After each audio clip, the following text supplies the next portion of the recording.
We wanted people who are HIV positive to tell their personal story.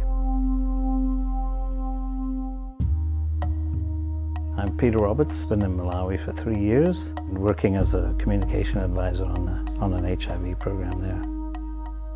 It was in 1992, and we'd been exposed to HIV in West Africa to a degree, so I was a little more aware of it. There was a young doctor in Vancouver, Dr. Peter Young. He had HIV, and he wanted to talk about what he was going through and how, in very explicit terms, I mean, emotionally, medically. He started going on TV on a regular basis, every week, I think, and he talked all the way up until a week before he died. It was a very powerful documentary, and anybody that I talked to in Canada who had heard that, it really changed their whole perspective on HIV.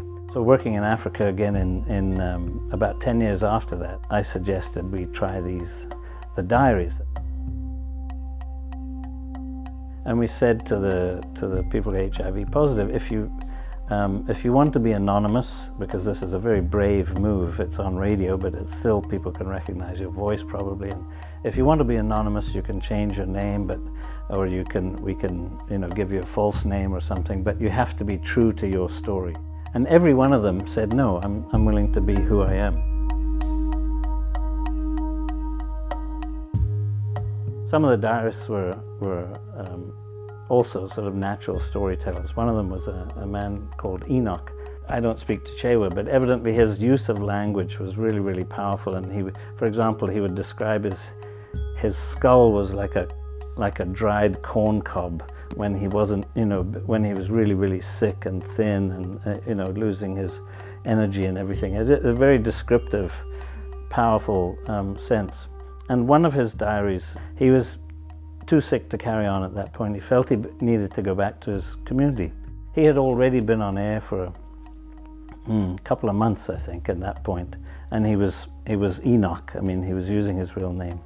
He decided to take his 2 sons back to Mangochi, a town a couple of 100 kilometers away.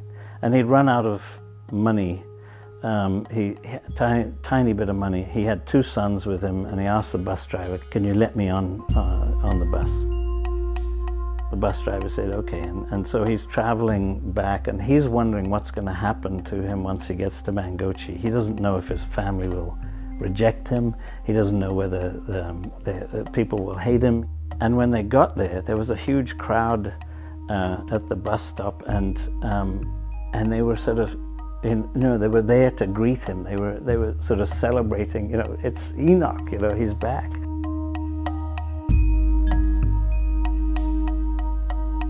And one of them came forward and said, "Look, I'm going to take you to the clinic and pay for your ARVs," because at that point they weren't freely available in the country, and the reason he was coming back from Blantyre is because he hadn't yet been able to get onto ARVs. And one guy said, "No, I'm taking you to the clinic and putting you on ARVs."